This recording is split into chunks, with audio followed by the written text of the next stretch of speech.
스가랴서 1장 1절에서 6절까지 되겠습니다. 구약 1312페이지 되겠습니다.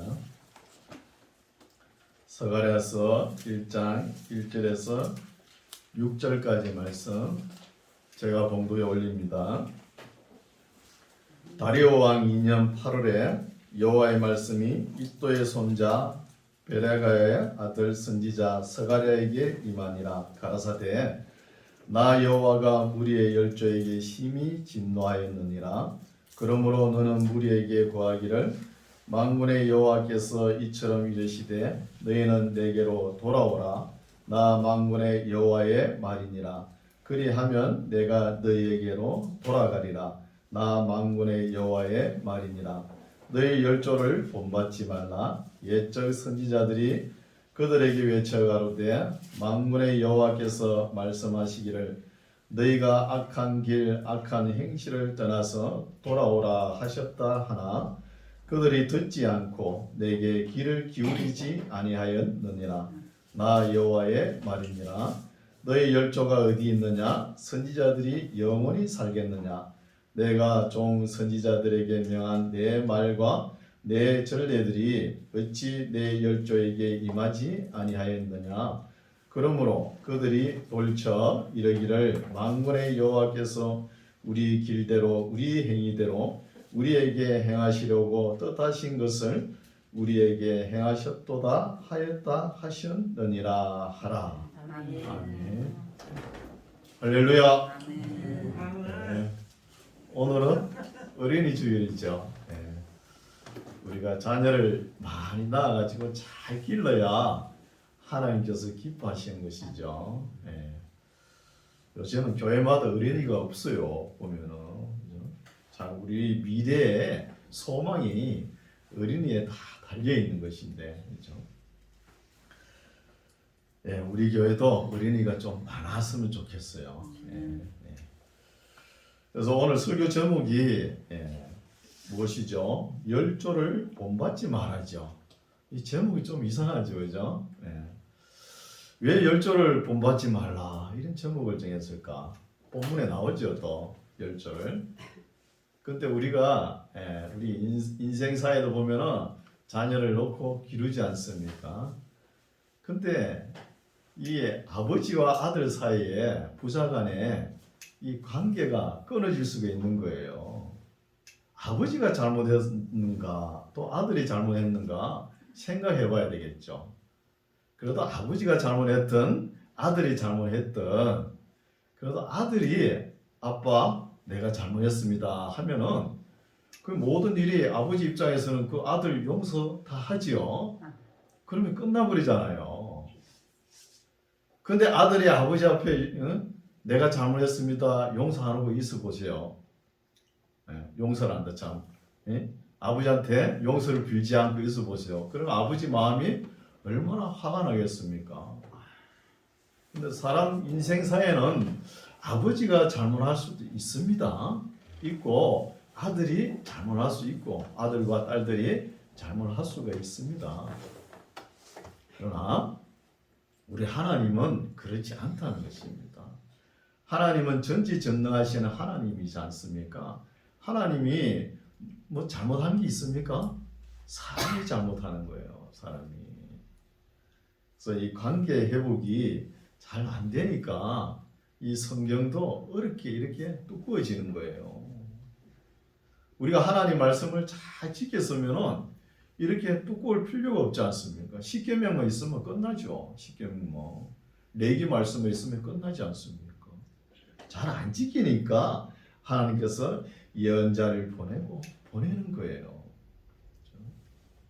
그래서 우리가 자녀들을 길러보면은 애가 한 4살, 5살 되면은 우리 아빠가 최고래요. 우리 아빠가 뭐 하는 일이 안 되는 게 없거든요. 4살, 5살 위치에는 보면은. 그러다가 이제 학교 다니고 한 14살 사춘기 들어가 보세요. 우리 아빠? 아이 말도 마세요. 세대 차이 납니다. 이러거든요. 세대 차이. 그리고 한 20살, 10년 더 있다가 한 20살 되면은 이제 아빠를 조금은 이해는 갑니다. 이렇게 나오는 거예요. 그리고 이제 한 34살 되면은 그래도 아빠 말씀이 옳습니다. 이렇게 나오는 거예요. 인생을 살아보니까 아버지 말씀이 옳은 것이죠. 그리고 50, 60 되면은 이제 아버지를 뭐라고요? 존경합니다. 이렇게 고백이 나오는 거예요. 그래서 보면은 목회자 가정에도 그 강요된 경건 때문에 목회자 자녀들이 그 엄청나게 속을 썩입니다. 이거 자라날 때 너는 목사 아들이고 목사 딸이니까 그렇게 하면 안 돼. 이게 너무 강요를 하니까 뻗나가는 거예요. 그러면서 목사 아들이 완전히 사생아가 되어버려요. 사생아가. 아버지가 그렇게 쌓아올린 것 전부 다 허물어 버리는 거예요. 자식이. 그래서 강요된 경건도 문제가 되지만 그렇다고 목사 입장에서 자기 아들을 바르게 안 가르치려고 합니까? 되도록이면 바르게 가르쳐야 되잖아요. 바르게 가르치면 또 말을 안 듣고 이런 입장이죠. 보면은 또 훌륭한 목사님들은 칼바르트 신학자 칼바르트 가문이 그렇잖아요. 19대째 목사 가문이에요. 계속 이어나가요. 우리나라에는 믿음이 행적으로는 잘 되는데 종적으로 잘 안 돼요. 아버지와 아들, 아들과 손자 이렇게 계속 내려갔으면 얼마나 좋습니까? 그게 힘들죠. 안 믿다가 불쑥 나타나가지고 또 몇 대 또 쭉 이어가다가 대개 보면 1, 2대에서 끊쳐버려요. 이게 문제죠. 그래서 우리가 아버지, 어머니, 우리가 선조들이 잘못한 거는 본받으면 안 되겠죠. 왜 잘못됐는지 바르게 가려고 노력해야 되고 또 잘한 것도 있지 않습니까? 잘한 거는 본받아야 될 줄 믿습니다. 그래서 오늘 설교 제목을 열조를 본받지 말라 이렇게 정한 거예요. 그래서 오늘 서가랴서인데 이 서가랴서는 14장까지 있습니까? 길죠. 그래서 한 몇 시간 동안 이렇게 설교를 할 텐데 서가랴서에서 배울 점이 많죠. 보면은 역사적인 배경과 이런 것을 알아야 우리가 서가랴서를 이해할 줄 믿습니다. 본문에 들어가 볼게요. 1장 1절 다리오 왕. 이 다리오 왕은 세계에서의 다리우스 히스토베스 1세죠. 왕 2년 8월에 이 서가랴가 소명을 받습니다. 2년 6월에는 누가 받죠? 학계 선지자가 받았죠. 학계. 2년 8월에 여호와의 말씀이 이또의 손자 베레가의 아들 선지자 서가랴에게 임하니라 하면서 하나님의 말씀이 서가랴에게 임해서 서가랴가 말씀을 선포하는 것이죠. 여기서 서가랴라는 이름은 이 구약 성경의 흔한 이름이죠. 우리가 서가랴 이름이 우리가 잘 아는 세례 요한의 아버지 서가랴죠. 사가랴라고 그러지 않습니까? 사가랴, 서가랴 똑같은 단어입니다. 그리고 북왕국 이스라엘 제일 예후 왕조의 제일 끝왕 서가랴 왕이 있죠. 그런 것처럼 성경에 한 30명 정도 나와요. 30명 정도. 이게 이름이 흔한 이름입니다. 그래서 이름의 뜻은 뭐냐? 여호와는 기억하신다는 거야. 기억하신다. 우리 사람들은 뭐 살다가 참 뭐 특별하게 우리가 기억할 것은 기억하지만 대개 보면은 망각도 은사죠. 잊어버릴 것도 잊어버리잖아요. 우리 하나님은 절대 안 잊어버리십니다. 다 기억하고 계시죠. 그래서 기억하시는 하나님 이렇게 또 큰 제목으로도 볼 수 있죠. 그래서 서가랴가 활동한 시기는 보면은 학계 선지자하고 2달 차이로 선지자 활동을 합니다. 그러나 서가랴는 학계 선지자는 한 4개월 정도밖에 예언자의 역할을 안 하지만 너무 나이가 많으니까 서가랴는 젊은 소장입니다. 소장파입니다. 이때 나이가 한 30세 정도 되는 거예요. 아마 바벨론 포로 기한 1차 기한할 때 스룹바벨과 대제사장 기한할 때 그때 아마 나이가 12살이나 13살 정도 됐을 거예요. 그때 성전 지대를 놓을 때 떡어도 먹고 기분 막 튀게 노는 어린 아이였어요. 아이였는데 나이가 30세 되더만 하나님의 소명을 받는 거예요. 2절 나 여호와가 무리의 열조에게 심히 진노하였다는 거예요. 지금까지 하나님께서 누구에게?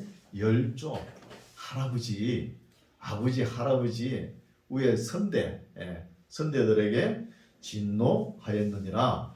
3절 그러므로 너는 무리에게 고하기를 만군의 여호와께서 이처럼 이르시되 너희는 내게로 돌아오라는 거예요. 하나님의 진노만 쌓지 말고 선조들부터 또 후손들부터 지금 서갈의 시대에 사는 이스라엘 백성들 전부 다 하나님께로 돌아오라는 거예요. 그래서 우리는 사람들의 관계는 아버지가 잘못했던 아들이 잘못했습니다 하고 아빠한테 돌아오면 끝나잖아요. 근데 하나님과 이스라엘 관계는 그게 아니라는 거예요. 이스라엘 백성들은 하나님께 돌아오지를 않는 거예요. 전지전능하신 하나님께서 그러면은 야 이스라엘 백성들아 내가 잘못했다 그렇게 할 수 있어요? 없잖아요. 아니 아버지가 뭐 아들에게 잘못한 것도 있으면은 내가 잘못했다 네가 용서해라 이렇게 하면서 화합이 되잖아요. 그런데 하나님과 우리 사람과의 관계는 그런 관계가 아닙니다. 전지전능하신 하나님께서 뭐가 잘못했습니까? 잘못한 게 없잖아요. 그럼 누가 돌아와야 됩니까? 사람이 돌아와야 돼요. 사람이 돌아오지 않고 끝까지 자기 고집대로 살아보세요. 그러면 하나님께서 마음 먹은 대로 행해버립니다. 징계의 해초리를 드는 거예요. 그러므로 3절 너는 무리에게 고하기를 만군의 여호와께서 이처럼 이르시되 너희는 내게로 돌아오라 해도 사람들이 안 돌아오니까 또 그래도 하나님께서 불쌍히 여겨가지고 긍휼하심이 많은 하나님께서 예언자를 보내고 나중에 아들까지 보내도 안 돌아오죠. 안 돌아오니까 하나님께서 마음먹은 대로 행하십니다. 돌아오라 나 만군의 여호와의 말이니라. 그리하면 돌아오면은 내가 너희에게로 돌아간다는 거예요. 하나님께서도 사람이 먼저 돌아와야 되겠죠. 돌아와야 하나님께서 돌아가는 거예요. 돌아가리라 나 만군의 여호와의 말이니라. 이것이 하나님과의 관계가 끊어졌기 때문에 사람이 회개하고 하나님 품으로 돌아가야 되는 것이죠. 끝끝내 돌아가지 않으면 예수님 다시 오셔도 그거 안 되는 거예요. 돌아갈 수 없는 거예요. 우리가 하나님을 원망은 잘하죠. 요즘 교통사고가 잘 일어나잖아요. 교통사고를 내놓고 하나님께서 나를 안 지켜줘가지고 교통사고 났다는 거예요.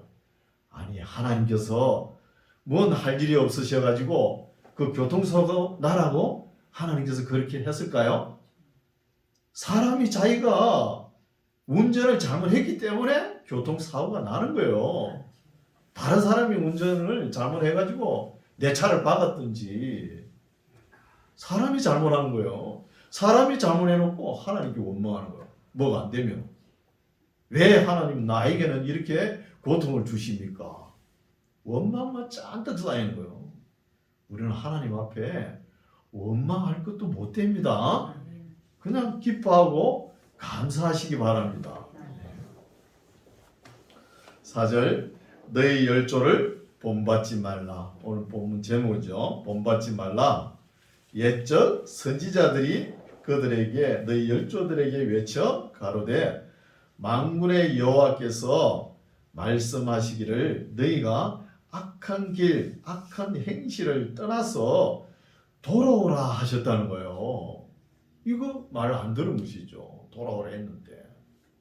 우리가 돌아온 신약에 탕자의 비유 있죠. 두 아들 있는데 둘째 아들이 자기 목 재산을 다 가지고 다 탕진하고 돌이켜 아버지 품으로 돌아온다는 말씀이 있어요. 돌이켜라는 원문을 보면은 어떤 그 내용이냐 하면은 이제 방탕하다가 제 정신이 돌아왔다는 거예요. 이제 제 정신이 바뀌었다는 것이죠. 그런 뜻이죠. 그래서 악한 길, 악한 행실을 떠나서 제 정신이 돌아와서 이제 돌아오라 하셨다는 거죠. 하셨다 하나 그들이 듣지 않고 내게 귀를 기울이지 아니하였느니라 나 여호와의 말이라는 거야. 우리가 뭐 돌아오라 그런데 해가지고 뭐 공간 개념으로 이렇게 길을 가다가 돌아온 거 그런 게 아니고 자기 삶의 자세가 이제 정신이 멍청하게 있다가 제정신이 돌아와가지고 아버지 품으로 돌아오듯이 하나님 품으로 돌아오라고 했다는 거죠. 이거 지키지 않았다는 것입니다. 5절 너희 열조가 어디 있느냐? 선지자들이 영원히 살겠느냐는 거예요. 너희들이 돌아오라 해도 안 돌아올 때 하나님께서 내가 선지자를 많이 보냈잖아요. 요엘을 보내고 다니엘을 보내고 뭐 많이 보냈지 않습니까? 이래 보내도 안 돌아오는 거예요. 그 선지자들이 영원히 살 수 있겠냐는 거예요. 살 수 없잖아요.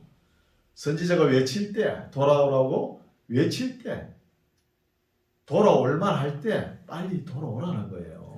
돌아올 만할 때 하나님을 믿을 만할 때 그때 돌아오는 것이죠. 이렇게 못 돌아오니까 하나님께서 계획하시는 그 일을 행해버린다는 것입니다. 6절 내가 종 선지자들에게 행한 내 말과 내 전례들이 어찌 너 열조에게 임하지 아니하였느냐. 그러므로 임하지 아니하였으니까 그러므로 그들이 돌이켜 이르기를 만군의 여호와께서 우리가 행한 길대로 우리의 행위대로 우리에게 행하시려고 뜻하신 것을 하나님께서 우리에게 행하신 것을 뜻하신 것을 우리에게 행하셨도다 하였다 하셨느니라 하라는 거예요. 말이 어렵지요. 행하셨도다 하였다 하셨느니라 하라. 그렇게 안 돌아오니까 하나님께서 마음 먹은 대로 그죠? 그대로 행해 버린다는 거예요. 그렇게 해왔지 않습니까? 바벨론 포로 70년 동안 징역도 살게 하고 그렇게 하는 거예요. 돌아오라 그럴 때 말을 잘 들었어야지. 7절 이제 스가랴가 환상을 봅니다. 이상을 보는 거예요. 이상에 보는 말씀이 첫 번째 이상이 나오는 거예요. 한 8가지 환상을 봅니다. 근데 스가랴가 젊은 선지자가 봐도 잘 몰라. 나이가 어려서 그런지 역사적 경륜이 없어서 그런지 지식이 부족한 거예요. 그러니까 묻잖아요. 그래서 항상 스가랴 옆에는 천사가 따라다닙니다. 따라다니면서 해석을 해주는 거예요. 7절 다리오 왕 2년 11월 곧 서밧월 24일에 이또의 손자 베레가의 아들 선지자 스가랴에게 여호와의 말씀이 임하여 이르시니라. 내가 스가랴가 밤에 보니 사람이 이게 스가랴가 본 사람은 우리 육신의 사람이 아닌 것 같아요. 아마 천사를 본 거예요. 천사. 사람이 천사겠죠. 천사가 홍마를 타고 골짜기 속 화석류 나무 사이에 섰고 그 뒤에는 홍마와 자마와 백마가 있다는 거예요. 여기서 성경을 또 세밀히 봐가지고 큐티한다고 여기 홍마가 뭐냐? 파고들고 있는 거예요. 여러분 홍마는 붉은색 말입니다. 붉은색 말이에요. 그리고 또 백마는 뭐냐? 하얀 말이에요. 하얀 말. 해석할 게 없습니다. 그거 계속 해석하다가 엉뚱한 데로 빠지는 거예요. 그래서 천사가 붉은 말을 타고 하석류 나무, 이건 하석류 나무도 소기나무예요. 소기나무 사이에 섰고 또 그 뒤에 홍마와 자마, 백마를 탄 사람들이 천사들이 있다는 거예요. 이걸 본 거예요. 이걸 보고 9절 내가 스가랴가 가로되 내 주여 이들이 무엇이니까 묻죠. 이 묻는 신앙이 중요합니다. 참 좋은 신앙이에요. 오늘날은 학교에 가도 선생님에게 질문 안 했죠. 우리나라 교육이 그래요. 주입식으로 하니까 토론식으로 해야 되는데 유대인들은 안 그래요. 토론식으로 하지 않습니까? 학교에 가는 거는 유대인들은 선생님에게 자기가 공부하다가 모르는 거 선생님에게 질문하러 가는 거예요. 우리나라는 그냥 막 외우라고 주입시키죠. 우리나라 교육이 좀 문제가 있다는 것이죠. 그래도 그 교육이라도 우리가 잘 받았기 때문에 우리나라가 이렇게 부강하게 잘 삽니다. 머리들이 좋아가지고. 그래서 이렇게 주입식으로 하는 거하고 이 토론식으로 하는 거 다르죠. 그래도 오늘날 교회도 설교를 듣는 성도들 입장에서는 모르는 게 많을 거예요. 근데 목사들한테 질문을 안 해요. 질문을 안 해요. 그것도 우리 초창기 목사님들은 그랬잖아요. 성도님들이 뭘 모르고 질문하면은 뭐 물으면은 뭘 그래 따지고 따져 그냥 믿어 이러죠. 그게 그냥 주눅 들어가지고 말도 못하게 해버리잖아요. 오늘은 아닙니다. 제가 잘못할 수 있어요. 집에 가서 인터넷 많이 발달됐잖아요. 단어 하나 찾아가지고 확인하시오. 그게 믿음이에요.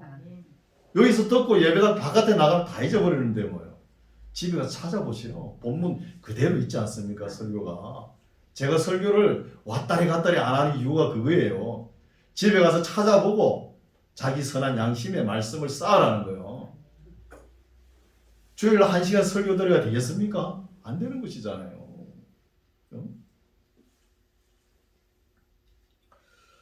그래서 스가랴 보고 내가 가로되 내 주여 이들이 무엇이니까 아직도 미숙하고 경륜도 없고 지식이 없으니까 묻는 것이죠.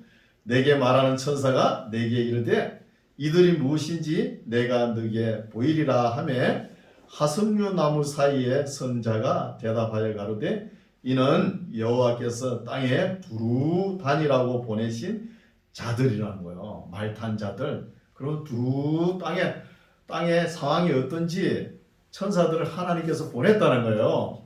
오늘도 우리가 예배 드리는 이 시간에 천사들이 있을까 없을까요? 다 보는 거예요. 보고 오늘은 누구는 안 나왔습니다. 누구는 나왔습니다. 누구는 철쭉 구경 갔습니다. 이거 다 보고하는 거예요. 하나님께서 하나님 앞에 천사들이 그 보고하는 천사들이 백마를 타고 홍마를 타고 자마를 탄 사람들이라는 거예요. 이 천사들이라는 거예요. 그들이 10절 하석류 나무의 사이에 선자가 대답하여 가로되 이는 여호와께서 땅에 두루 다니라고 보내신 자들이니라. 그들이 하석류 나무 사이에 선 여호와의 사자에게 고하되. 여기는 참 중요한 말씀이죠. 백마를 타고 홍마를 타고 자마를 탄 천사들이 땅을 두루 다니면서 이제 누구에게 먼저 보고를 하느냐? 하석류 나무 사이에 선 여호와의 사자. 하석류 나무에 선 여호와의 사자가 또 한 분이 있어요. 한 분이 이분은 우리가 다 신학자나 목회자들이 뭐냐? 예수님을 상징합니다. 예수님께서 일단 땅에 두루 다닌 천사들에게 보고를 받는 거예요. 보고를 받고 하나님께 중보를 올립니다. 중보. 그러니까 중보 기도는 예수님 한 분만 할 수 있는 거예요. 예수님 한 분만. 그래서 중보를 예수님께서 하시는 것이죠. 하석류 나무의 사이에 선 여호와의 사자. 이분은 아마 예수님을 지칭하는 거예요. 말라크 야훼라고. 고하되 사자에게 고하되 천사들이 고하되 우리가 땅에 두루 다녀보니 온 땅이 평안하여 정원하더이다. 이런 거예요. 그러면 세상 일치를 보면 온 땅이 정원하고 평안합니다. 그러면 그래 수고했어. 그러면 끝나잖아요. 하나님은 그게 아니에요. 또 다른 계획의 말씀을 하시는 거예요. 그래서 12절 여호와의 사자가 응하여 가로되 아마 이분은 예수님이겠죠. 예수님이 하나님께 이제 중보를 하는 거예요. 여호와의 사자가 응하여 가로되 만군의 여호와여, 여호와께서 언제까지 예루살렘과 유다 성읍들을 긍휼히 여기지 아니하시려나이까? 이를 노하신 지 70년이 되었나이다 하는 거예요. 예수님께서 하나님께 중보를 올리는 게 풍모하시는 말씀이 이제 이스라엘 백성들에게 하나님 아버지께서 노하신 지가 70년이 되었으니까 이제 포로기한해야 될 거 아닙니까? 이렇게 중보하는 거예요. 분위기를 알겠습니까?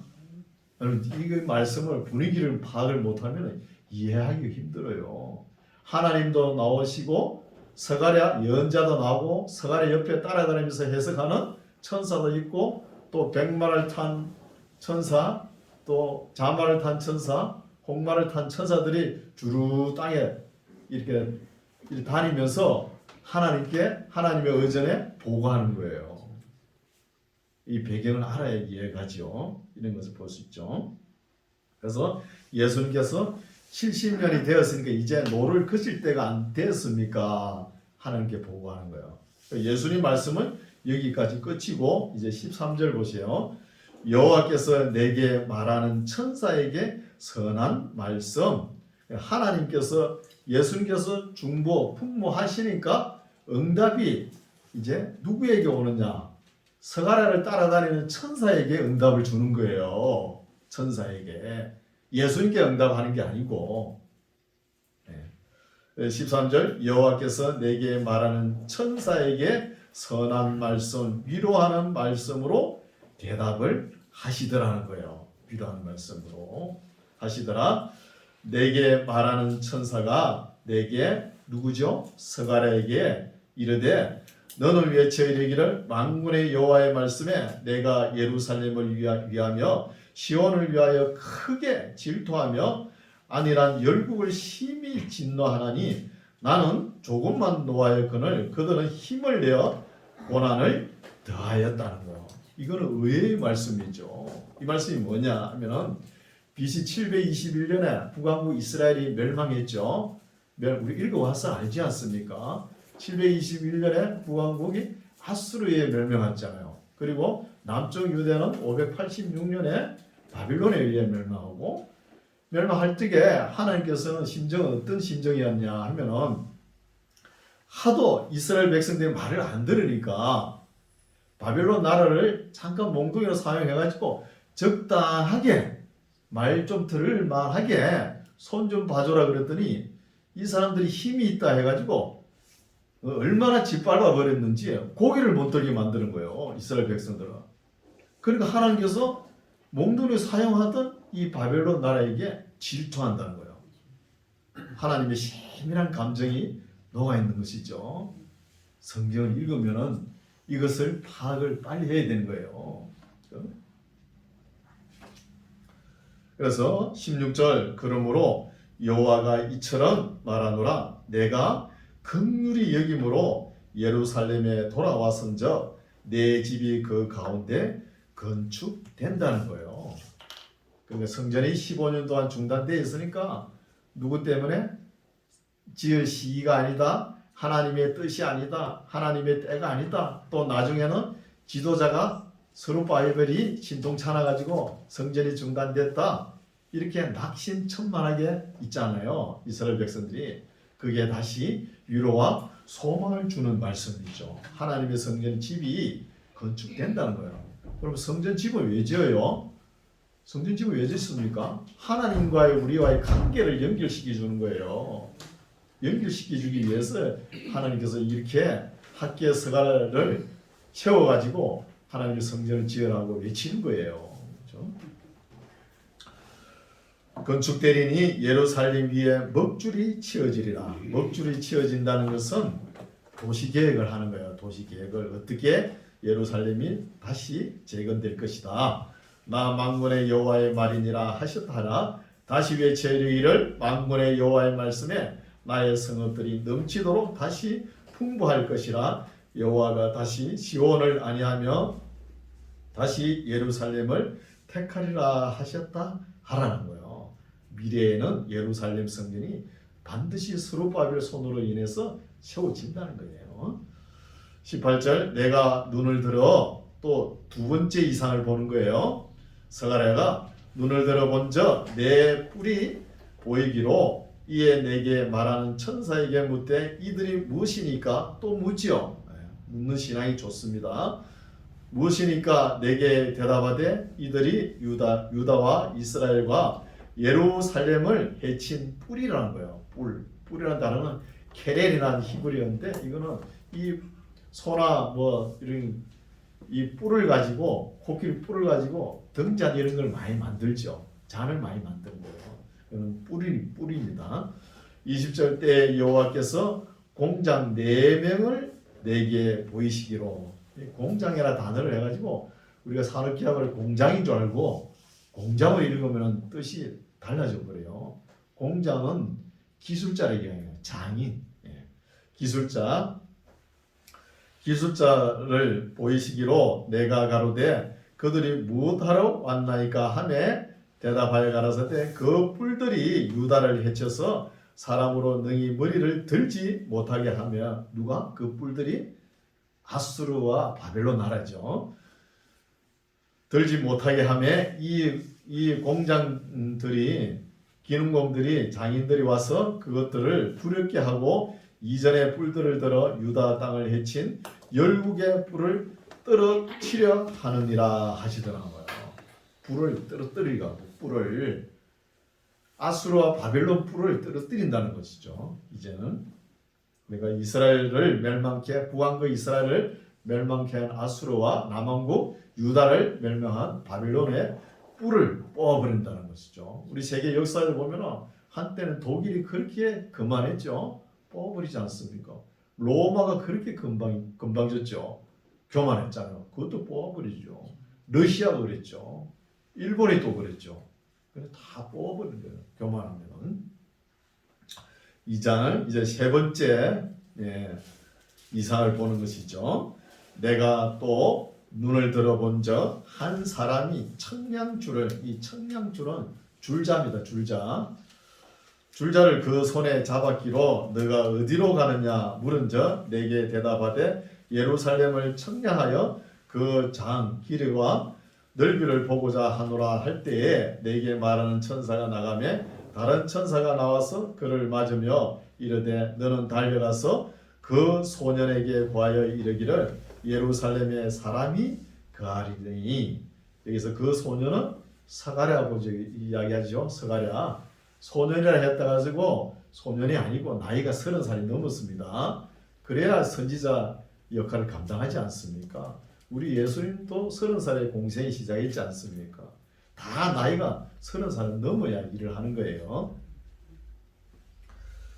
이르되 너는 달려가서 그 소년에게 구하여 이르기를 예루살렘의 사람이 거하리니 그 가운데 사람과 육축이 많으므로 그것이 성각 없는 촌락과 같으리라. 여호와의 말씀에 내가 그 사면에서 불성각이 되며 그 가운데서 영광이 된다는 거예요. 사람들이 예루살렘이 회복돼 가지고 성각이 없이 사람들이 많이 모여든다는 것이죠.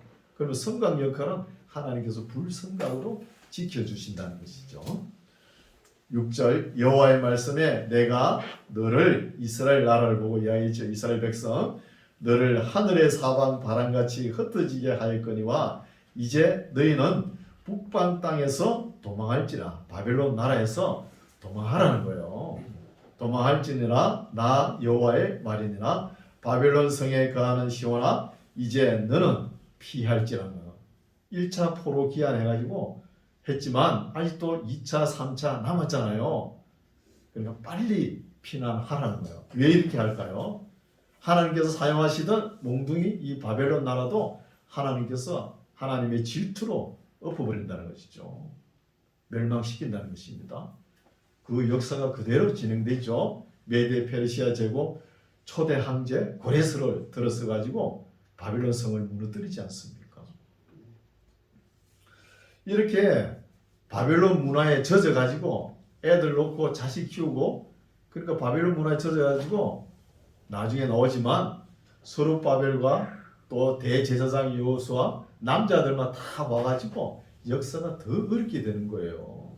와가지고 이방 여인을 취해가지고 예루살렘 성벽을 그렇죠 무너뜨려요. 성전 재건해놓은 걸. 그걸 느헤미야서 보면 느헤미야가 BC 444년에 돌아와가지고 52일 만에 성벽을 완성하지 않습니까? 이런 이야기가 진행되죠. 그래서 이렇게 안 돌아오니까 어떤 사건이 터지냐? 에스더 사건이 터졌잖아요. 에스더 사건.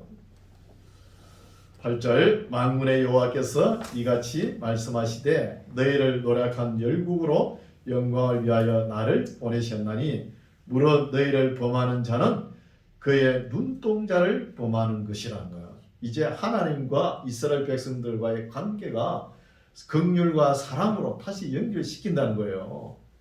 지금부터는 이스라엘 백성 나의 첫사랑 이스라엘 백성들을 누가 건들기만 해보라는 거예요.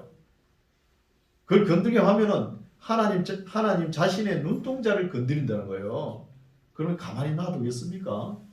이스라엘 백성은 어느 누구도 건들지 못하는 것이죠. 9절 내가 손을 그들 위에 움직인즉 그들이 자기를 섬기던 자에게 노략거리가 되리라 하셨나니 너희가 만군의 여호와께서 나를 보내신 줄 알리라. 여호와의 말씀에 시온에 따라 노래하고 기뻐하라. 이는 내가 임하여 너 가운데 거할 것임이니라. 하나님께서 이스라엘 백성 가운데 거할 것임이니라. 임마누엘이죠. 임마누엘. 하나님께서 함께 하시는 것이죠. 이제 울 것이 아니고 기뻐하라는 것입니다. 11절 그날에 많은 나라가 여호와께 속하여 내 백성이 될 것이요 나는 내 가운데 거하리라. 내가 만군의 여호와께서 나를 너에게 보내신 줄 알리라는 거예요. 하나님께서 서가랴 자신을 너희들에게 위로와 소망의 말씀을 주기 위해서 이렇게 보냈다는 거예요.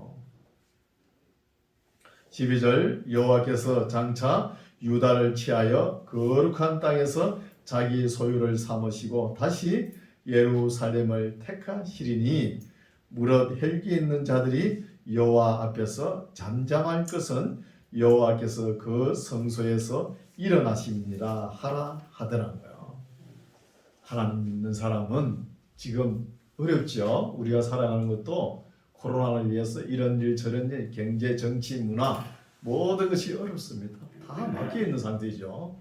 어렵지만 아무리 어려워도 하나님께서 역사를 주관하십니다. 가니까 우리는 어떻게 하라고요? 잠잠하라는 거예요. 오늘 우리가 하나님 앞에 예배드리면서 잊어버린 말이 있어요. 뭐 우리가 하다가 안 되면 주님께 맡깁시다 이런 단어가 사라졌어요. 우리가 하다가 안 되면 어쩔 거예요? 맡겨야지 기도하면서. 그런 단어를 잊어버렸다는 거예요.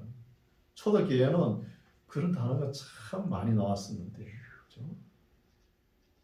그래서 우리가 뭘 하다가 안 되면은 그냥 하나님을 불평하고 원망하고 떠들어댈 것이 아니라 조용하게 하나님께서 어떻게 역사하시는 건가 가만히 기도하면서 기다려 보세요.